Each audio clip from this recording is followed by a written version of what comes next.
चलो विद्यार्थी मित्रों बधाने जय स्वामीनारायण। હવે આપણે પાંચમું ચેપ્ટર ગયા વખતે પૂરું કર્યું। હવે ચેપ્ટર નંબર 6 વિદ્યુત ચુંબકીય પ્રેરણ। ચેપ્ટર નંબર 6 વિદ્યુત ચુંબકીય પ્રેરણ। તો આ વિદ્યુત ચુંબકીય પ્રેરણ આ ચેપ્ટર ખૂબ જ અગત્યનું છે। કેમ કે અત્યારે જે વિદ્યુત જે પ્રગતિ છે એ પ્રગતિમાં સૌથી વધારેનો મહત્વનો ફાળો આ વિદ્યુત ચુંબકીય પ્રેરણને કારણે છે। જે આપણે વિદ્યુતની અત્યારે આપણે પ્રગતિ જોઈએ છે બરાબર, તે બધી આ વિદ્યુત ચુંબકીય પ્રેરણની શોધને આભારી છે, એના કારણે પ્રગતિ થઈ છે। તો જોઈએ આપણે અગત્યનું વિદ્યુત ચુંબકીય પ્રેરણ વિશેનું ચેપ્ટર વિદ્યુત ચુંબકીય પ્રેરણની પ્રેરણનો ટૂંકો ઇતિહાસ। વિદ્યુત ચુંબકીય પ્રેરણનો ટૂંકો ઇતિહાસ તો જો વિદ્યુત ચુંબકીય પ્રેરણ નો ટૂંકો પરંતુ ઉજ્જવળ ઇતિહાસ, ટૂંકો અને ઉજ્જવળ ઇતિહાસ આપણે જોઈએ। તો ચલો પહેલાના જમાનામાં એટલે કે શરૂઆતમાં જ્યારે ભૌતિક વિજ્ઞાનનો વિકાસ થતો હતો એ વખતે વિદ્યુત અને ચુંબકત્વ એ બંને ઘટનાઓ છે એ અલગ અલગ ગણવામાં આવતી હતી। એટલે કે વિદ્યુત અને ચુંબક એ બંને ઘટનાઓ એકબીજાથી સ્વતંત્ર હતી, એટલે કે સ્વતંત્ર ગણવામાં આવતી હતી બરાબર। ત્યાર પછી એમ્પિયર, ફેરેડે, તો પ્રારંભમાં એટલે શરૂઆતમાં વિદ્યુત અને ચુંબકત્વ આ બંનેને અલગ અલગ શાખાઓ તરીકે ગણવામાં આવતી, અલગ અલગ કેસમાં બંને એકબીજા સાથે કોઈનો સંબંધ નથી એવું માનવામાં આવતું। વિદ્યુત અને ચુંબકત્વ વચ્ચે કોઈ પણ પ્રકારનો આંતર સંબંધ નથી બરાબર, એવું માનવામાં આવતું। ત્યાર પછી એમ્પિયર વૈજ્ઞાનિક છે બરાબર, એમ્પિયર, ફેરેડે, મેક્સવેલ અને આવા બીજા કેટલાક વૈજ્ઞાનિકોએ વિદ્યુત અને ચુંબકત્વને લગતા પ્રયોગો પરથી સૌપ્રથમ એવું દર્શાવ્યું વિદ્યુત અને ચુંબકત્વ વિદ્યુત અને ચુંબકત્વ એકબીજા સાથે આંતર સંબંધ ધરાવે છે એવું દર્શાવ્યું સૌપ્રથમ કોણે? તો એમ્પિયર, ફેરેડે, મેક્સવેલ આવા જે મહાન વૈજ્ઞાનિકો થઈ ગયા। આ વૈજ્ઞાનિકોએ સૌપ્રથમ પ્રયોગોના આધારે એવું દર્શાવ્યું કે વિદ્યુત અને ચુંબકત્વ એ બંને એકબીજાથી સ્વતંત્ર નથી, એકબીજા વચ્ચે કંઈ સંબંધ ના હોય એવું નથી, અને એ બંને વચ્ચે કંઈક આંતર સંબંધો રહેલા હોય છે બરાબર। તો આવું સૌપ્રથમ વિદ્યુત ચુંબકીય પ્રેરણ માટે આ હકીકત દર્શાવી। એને એવું દર્શાવ્યું કે ગતિમાન વિદ્યુતભારો એટલે કે વિદ્યુતભાર ગતિ કરે તેને કારણે વિદ્યુત પ્રવાહ રચાય। તો ગતિમાન વિદ્યુત પ્રવાહો એટલે કે ગતિમાન વિદ્યુતભારો એ ચુંબકીય ક્ષેત્ર ઉત્પન્ન કરે છે એવું પ્રયોગો પરથી દર્શાવી અને કીધું કે વિદ્યુત અને ચુંબકીય ક્ષેત્ર છે એકબીજા સાથે આંતર સંબંધ ધરાવે છે। હવે ચલો વિદ્યુત અને ચુંબકત્વ યાર વચ્ચે આંતર સંબંધ કેમ થયો? તો વિદ્યુત પ્રવાહને કારણે રચાય, વિદ્યુતભારની ગતિને કારણે ગતિમાન વિદ્યુતભારને કારણે વિદ્યુત પ્રવાહ રચાય, અને વિદ્યુત પ્રવાહ છે એ વાહક તાર આગળ ભણી ગયા છે, વાહક તારમાંથી વિદ્યુત પ્રવાહ પસાર કરવામાં આવે તો આજુબાજુ ચુંબકીય ક્ષેત્ર થાય, ચુંબકીય ક્ષેત્ર ઉત્પન્ન થાય। આવા ચુંબકીય ક્ષેત્રની અંદર જો આપણે કોઈ ચુંબકીય ક્ષોય મૂકવામાં આવે તો ચુંબકીય ક્ષોય કોણ આવર્તન અનુભવે એટલે કે આવર્તન અનુભવે ચુંબક ઉપર એની અસર થાય બરાબર। ચુંબકીય ક્ષોય ચુંબકીય ક્ષેત્રમાં મૂકીએ તો એનું કોણ આવર્તન થાય, જે આપણે ગેલેનોમીટર હોય એને આપણે પરિપથમાં જોડી અને વિદ્યુત પ્રવાહ પસાર કરીએ તો વિદ્યુત પ્રવાહ પસાર થતો હોય તો ગેલેનોમીટરનું આવર્તન થશે। ગેલેનોમીટર છે, વોલ્ટમીટર છે, એમીટર તેનું આવર્તન ના થાય। એવી રીતે ચુંબકીય ક્ષોયને આપણે વાહક તારની નજીક મૂકે, વિદ્યુત પ્રવાહ આધારિત વાહક તારની નજીક, અને ચુંબકીય ક્ષેત્ર ઉત્પન્ન થતું હોય તો જ ચુંબકીય ક્ષોય છે, ચુંબકીય ક્ષેત્ર હોય તો જ ચુંબકીય ક્ષોયનું આવર્તન થતું હોય। આવા પ્રયોગો ઉપરથી વિદ્યુત અને ચુંબકત્વ છે એકબીજા સાથે આંતર સંબંધ ધરાવે છે એવું સૌપ્રથમ દર્શાવ્યું। ત્યાર પછી ઇંગ્લેન્ડમાં એ વર્ષમાં હવે ઇંગ્લેન્ડમાં ફેરેડે, જોસેફ ઇંગ્લેન્ડમાં જોસેફ ફેરેડે, બરાબર. અને યુએસએ માં યુએસએ અમેરિકામાં, બરાબર. ઇંગ્લેન્ડમાં યાદ રાખજો, ઇંગ્લેન્ડમાં ફેરેડે અને યુએસએ માં બરાબર હેનરી, બરાબર. હેનરી આ વૈજ્ઞાનિકનું નામ છે. ફેરેડે, હર્ડે નહીં, ફેરેડે પછી હેનરી. આ વૈજ્ઞાનિકો છે, આ વૈજ્ઞાનિકો જે પ્રાયોગિક અવલોકનો કરી સૌપ્રથમ પ્રયોગ, બરાબર, અવલોકન કરી અને વિદ્યુત પ્રવાહ વાહક પૂછવું હોય, વિદ્યુત પ્રવાહ વાહક પૂછવું તો તેની નજીક ચુંબકીય ક્ષેત્ર મૂકવામાં આવે તો આવર્તન દર્શાવે છે, એવું દર્શાવે, બરાબર. એટલે કે વિદ્યુત પ્રવાહ અને ચુંબકીય ક્ષેત્ર એકબીજા સાથે આંતર સંબંધ ધરાવે છે એવું દર્શાવે. હવે આના પરથી આપણે વિદ્યુત ચુંબકીય પ્રેરણની વ્યાખ્યા આપણે આ પ્રમાણે આપી શકાય. વિદ્યુત ચુંબકીય પ્રેરણ એટલે શું? તો વિદ્યુત ચુંબકીય પ્રેરણની વ્યાખ્યા આપણે આ પ્રમાણે આપી શકીએ કે જે ઘટના, એટલે કે એવી ઘટના કે જેમાં બદલાતું જતું ચુંબકીય ક્ષેત્ર, બદલાતું જતું હોય એવું ચુંબકીય ક્ષેત્ર વિદ્યુત પ્રવાહ પ્રેરિત કરે છે, વિદ્યુત પ્રવાહ ઉત્પન્ન કરે છે, એટલે કે વિદ્યુત ક્ષેત્ર ઉત્પન્ન કરે છે એવું પણ કહેવાય. તો એવી ઘટના કે જેમાં બદલાતું જતું ચુંબકીય ક્ષેત્ર, બદલાતું જતું ચુંબકીય ક્ષેત્ર વિદ્યુત ક્ષેત્ર અથવા વિદ્યુત પ્રવાહ ઉત્પન્ન કરે, બરાબર. તો આવી ઘટનાને વિદ્યુત ચુંબકીય પ્રેરણ કહેવાય. એટલે આપણે વિદ્યુત ચુંબકીય પ્રેરણ મેળવવું હોય તો શું કરવાનું? ચુંબકીય ક્ષેત્રમાં વાહક સાથે સંકળાયેલું ચુંબકીય ક્ષેત્ર હોય એમાં ફેરફાર કરીએ એટલે આપણને એમાં વિદ્યુત પ્રવાહ પ્રેરિત થાય, એટલે વિદ્યુત પ્રવાહ મળે. આ ઘટના થાય વિદ્યુત ચુંબકીય પ્રેરણ. તો વિદ્યુત ચુંબકીય પ્રેરણ વિશેની વાત થઈ. હવે ફેરેડેએ સૌથી પહેલા બરાબર વિદ્યુત ચુંબકીય પ્રેરણની શોધ કરી. કોણે? ફેરેડે. ફેરેડેએ સૌપ્રથમ વિદ્યુત ચુંબકીય પ્રેરણ ની શોધ કરી, બરાબર. તો કઈ રીતે શોધ કરી આપણે જોઈએ. જો તો ફેરેડે સૌપ્રથમ ગજિયા ચુંબક હોય આપણે આગળ ભણી ગયા, ગજિયા ચુંબકને વાહક લૂપ, ગજિયા ચુંબક છે ગજિયા ચુંબકને વાહક લૂપની નજીક રાખી, ગજિયા ચુંબકને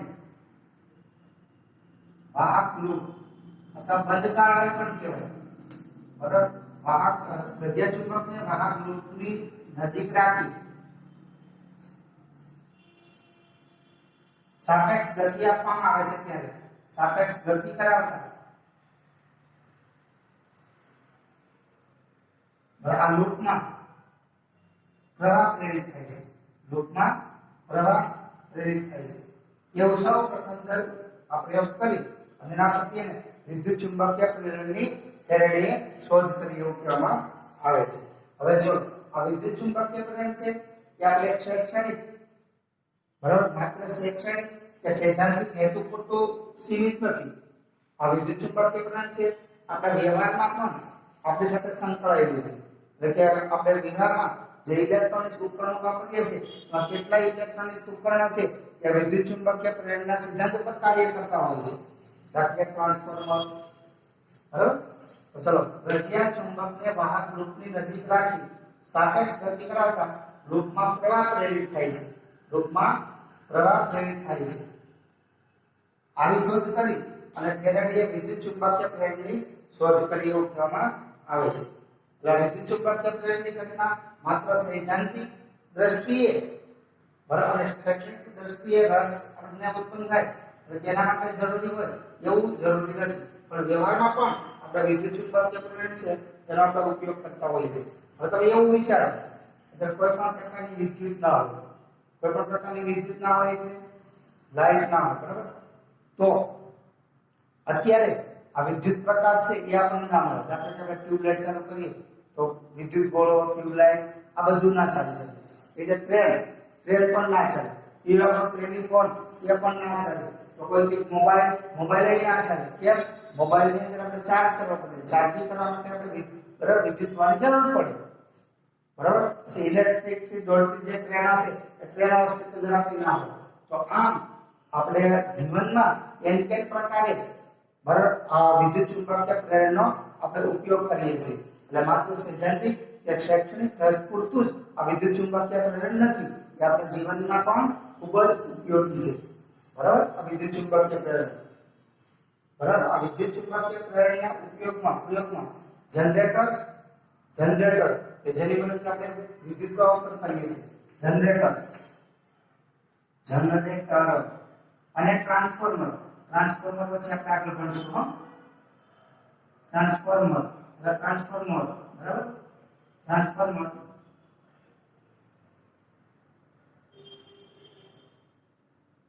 ટ્રાન્સફોર્મર એ આ ફેરાડેની શોધના બરાબર કારણે આ જનરેટર અને ટ્રાન્સફોર્મર અસ્તિત્વમાં આવ્યા છે એટલે ફેરાડેની શોધનો સીધો ઉપયોગ આપણે જનરેટરની અંદર અને ટ્રાન્સફોર્મરની અંદર કરવામાં આવતો હોય છે તો આ આપણે ફેરાડેએ જે શોધ કરી એના વિશે થોડીક આપણે સામાન્ય માહિતી મેળવી બરાબર હવે આપણે જે ફેરાડેનો પ્રથમ પ્રયોગ એટલે ફેરાડે એક ગૂંચળા અને ગજિયા ચુંબકનો પ્રયોગ કરેલો છે એ પ્રયોગ આપણે જોઈએ તો ફેરાડેનો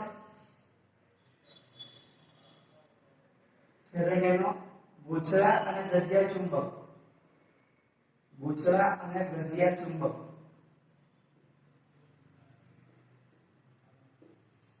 ફેરાડેનો ગૂંચળા અને ગજિયા ચુંબકનો પ્રયોગ વર્ણવો અને એ પ્રયોગના તારણો આપણે લખવાના અને નિષ્કર્ષ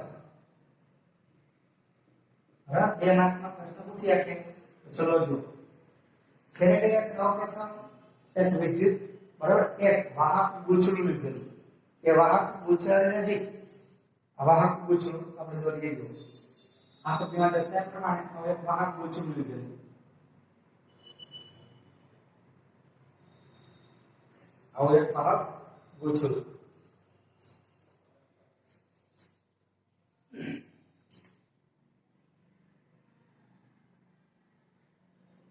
તો આ ગૂંચળામાં જુદા જુદા આંટા આવે ગૂંચળામાં જુદા જુદા આંટા આવે બરાબર હવે એક વાહક ગૂંચળું લીધેલું આ વાહક ગૂંચળા સાથે ગેલેનોમીટર જોડેલું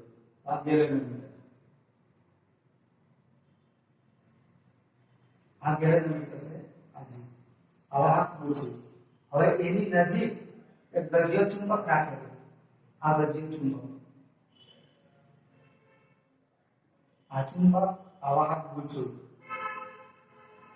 આ ગેલેનોમીટર બરાબર ચલો જોઈએ આપણે તો આકૃતિમાં દર્શાવ્યા પ્રમાણે ફેરાડેએ ગૂંચળા અને ગજિયા ચુંબકના પ્રયોગમાં આકૃતિમાં દર્શાવ્યા પ્રમાણે એક વાહક તારનું ગૂંચળું C1 લીધેલું તેની સાથે ગેલેનોમીટર જોડેલું હવે આ વાહક ગૂંચળાની નજીક એક ગજ્ય ચુંબક રાખેલું એક ગજ્ય ચુંબક મૂકેલું શરૂઆતમાં હવે કે ગજિયા ચુંબકનો ઉત્તર ધ્રુવ ગૂંચળા તરફ રહે તે રીતે રાખેલ છે શરૂઆતમાં ગજિયા ચુંબકનો n ધ્રુવ ગૂંચળા તરફ રહે તે રીતે રાખેલ હવે સમજો હવે જ્યારે ગજિયા ચુંબકને ગૂંચળાની નજીક લઈ જવામાં આવે છે ત્યારે તેનો અર્થ શું થયો આ ગૂંચળાની સાપેક્ષ ગજિયો ચુંબક ગતિ કરે છે ત્યારે ગૂંચળા સાથે જોડેલું ગેલેનોમીટર છે એ કોણાવર્તન દર્શાવે છે હવે જો આ ગજિયા ચુંબકની ઝડપમાં વધારો કરવામાં આવે તો ગેલેનોમીટર યાદ રાખજો ત્યાં એટલું ગૂંચળા તરફ રહે તે રીતે બરાબર ગતિમાં લાવવામાં આવે ચુંબકને ગતિમાં લાવતા એટલે કે ગૂંચળાની નજીક લાવતા ગેલેનોમીટર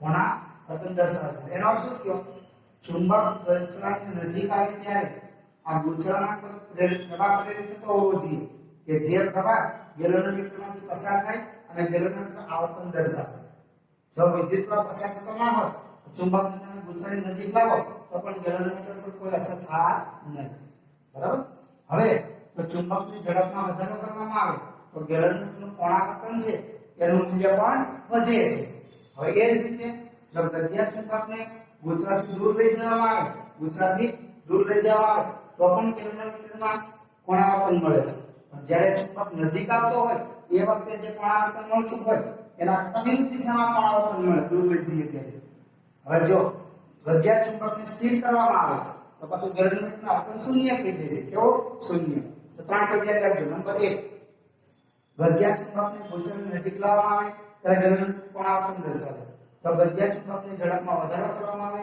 તો ગેલેનોમીટરનું કોણાવર્તન મોટું મળે છે એટલે કે એમાં વધારે વિદ્યુત પ્રવાહ ઉત્પન્ન થાય છે બરાબર હવે ગજિયા ચુંબકને સ્થિર કરવામાં આવે તો ગેલેનોમીટરનું આવર્તન શૂન્ય થઈ જાય હવે આવી જ પરિસ્થિતિ ચુંબકને આપણે ગોચરની નજીક લાવ્યા ત્યારે મળે એવી જ બધી પરિસ્થિતિ આપણે ગજિયા ચુંબકને ગોચરાથી દૂર લઈ જવામાં આવે ત્યારે પણ મળે બરાબર હવે ગોચરા ઉત્તર ધ્રુવ ચુંબકનો ઉત્તર ધ્રુવ ગોચરા તરફ છે એની જગ્યાએ જો ચુંબકનો દક્ષિણ ધ્રુવ ગોચરા તરફ રાખી અને આ પ્રવૃત્તિ કરવામાં આવે તો ઉત્તર ધ્રુવ ગોચરા તરફ તો એ વખતે જે આપણને સ્થિતિ મળે એવી સ્થિતિ આપણને દક્ષિણ ધ્રુવ વખતે મળે એટલે કે ગોચરાની નજીક લાવવામાં આવે ઝડપમાં વધારો કરવામાં આવે સ્થિર કરવામાં આવે દૂર લઈ જવામાં આવે ત્યારે જે ઉત્તર ધ્રુવ વખતે જે આપણને સ્થિતિ મળે આવર્તનને એવું જ આપણને આ સ્થિતિમાં પણ મળતું હોય છે તો આમ હવે ગજિયા ચુંબકને સ્થિર રાખી હવે ચુંબકની ગતિ કરાવી છે બરાબર ધ્યાન રાખજો હવે ગજિયા ચુંબકને સ્થિર રાખી અને ગેલેનોમીટર ધરાવતું જે ગૂંચળું છે એ ગૂંચળાને ચુંબકની નજીક લઈ જવામાં આવે કે દૂર લઈ જવામાં આવે તો પણ ગેલેનોમીટર છે એ કોણાવર્તન દર્શાવે છે હજી વધારામાં આપણે કેવું હોય તો ગૂંચળા અને ચુંબક બંનેને એકબીજાની નજીક લઈ જવામાં આવે બંનેને એકબીજાને દૂર લઈ જવામાં આવે તો પણ ગેલેનોમીટર કોણાવર્તન દર્શાવે ટૂંકમાં કહીએ તો ગૂંચળા અને ચુંબક વચ્ચે સાપેક્ષ ગતિ થાય ત્યારે આ ગૂંચળામાં જોડેલું ગેલેનોમીટર છે કોણાવર્તન દર્શાવે છે એટલે કે ત્યારે જ આ ગૂંચળાનો પ્રવાહ પ્રેરિત થાય છે આવા પ્રવાહને પ્રેરિત પ્રવાહ કહેવાય કેવો કહેવાય પ્રેરિત પ્રવાહ ઉત્પન્ન થયેલો પ્રવાહ છે એને આપણે પ્રેરિત પ્રવાહ કહીશું શું કહીશું પ્રેરિત પ્રવાહ તો આમ આના પરથી આપણે નિષ્કર્ષ લઈ શકાય નિષ્કર્ષ અથવા નિર્ણય નંબર 1 બરાબર નિર્ણયમાં નંબર 1 ગૂંચળા અને ચુંબકની સાપેક્ષ ગતિ ગૂંચળા અને ચુંબક ની સાપેક્ષ ગતિ બરાબર સાપેક્ષ ગતિ એ ગૂંચળામાં વિદ્યુત પ્રવાહ પ્રેરિત કરવા માટે જવાબદાર છે બરાબર હવે જો ચુંબકની ગતિમાં વધારો કે ઘટાડો કરતા જો વધારો કરીએ ગતિમાં તો પ્રેરિત પ્રવાહનું મૂલ્ય વધે ચુંબકની ગતિમાં ઘટાડો કરીએ તો પ્રેરિત પ્રવાહનું મૂલ્ય ઘટે નંબર 3 જો ચુંબક સ્થિર કરવામાં આવે ચુંબક સ્થિર કરીએ સ્થિર રાખે ગેલેનોમીટરમાં કોઈ કોણાવર્તન દર્શાવતું નથી એટલે કોઈ પ્રવાહ ઉત્પન્ન થતો નથી આવો આપણે નિષ્કર્ષ આપણે લઈ શકાય બરાબર એટલે બે વચ્ચે સાપેક્ષ ગતિ થતી ના હોય ગૂંચળા ચુંબક વચ્ચે ત્યારે કોઈ પ્રવાહ ઉત્પન્ન થતો નથી તો આ છે ફેરાડેનો ગૂંચળા અને ચુંબકનો પ્રયોગ હવે આપણે લઈએ ફેરાડેનો બે ગૂંચળાનો પ્રયોગ આપણે જોઈએ તો આ ત્યાં સુધી જોઈ જાવ ચલો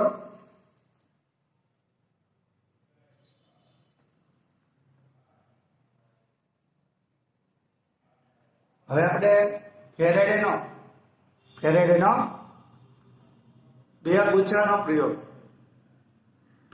બે ગૂંચળાનો પ્રયોગ આપણે જોઈએ તો જો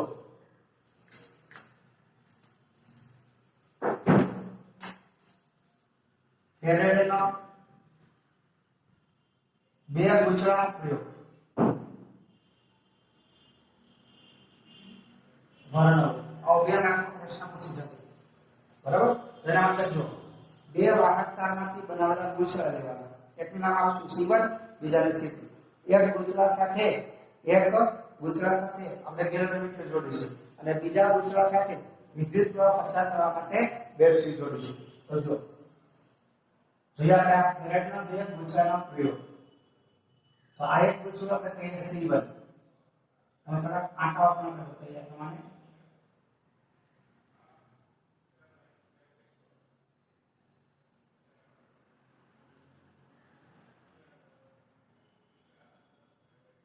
આ ગૂંચળું અને બીજું પૂછવું છે બંનેની અક્ષ બંનેની અક્ષ એક જ રહે એ પ્રમાણે આ બીજું પૂછવું.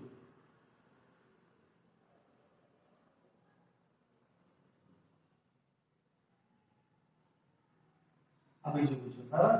આમાંથી એક પૂછડા સાથે આપણે ગેલેનોમીટર જોડ્યું, એક પૂછડા સાથે આ ગેલેનોમીટર, આ પૂછડાને કહીએ આપણે C1.